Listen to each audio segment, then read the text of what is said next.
ஏன் இப்ப உட்காந்துட்டீங்க? வயசாயிடுச்சா? ஏந்திரிக்க முடியலையா? என்ன சொல்லுங்க. என்ன சொல்லுங்க. நல்லா இருக்கீங்களா? நல்ல வேலை சார். என் தலையில் சரியில்லை சார். என் தலையில் எப்பவுமே சரி இருக்காது சார். தெரியாதப்ப கரும்பு ஜூஸ் குடிச்சு வந்தான் சார். கரும்பு ஜூஸ் நல்லா இருக்கு நல்லா இருக்கு. அந்த பாம்பு இன்னும் குடின்னு சொல்லி நல்லா உடம்பு அழகாக ஆகிட்டா சார். நல்லா இருக்கிறீங்களா இல்லையா? நல்லா இருக்கு. இன்னொரு டப்பா கொடுத்தா நல்லா இருக்கு. இன்னொரு நல்லா கரும்பு ஜூஸ் கொடுத்தா நல்லா இருக்கு. உங்க பேரு? என் பேரு முனியம்மா. முனியம்மா.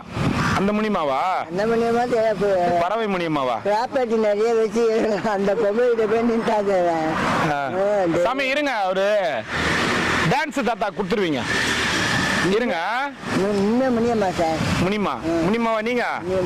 முனிமா என்ன முனிமா? நிறைய ப்ராப்பர்ட்டி வச்சு 12,000 கார் வாங்கலாம். 10 ரூபாய் வச்சுங்க. எங்க வச்சுக்கிறீங்க? எல்லாம் அரிசி பருப்பு வாங்கி போட்டு அவனுக்கு ஒரு டப்பா கொடுத்துருவோம். எங்க வச்சுக்கிறீங்க ப்ராப்பர்ட்டிலாம்? தானே வந்து அடைக்கல்ல வச்சுக்கிறீங்க?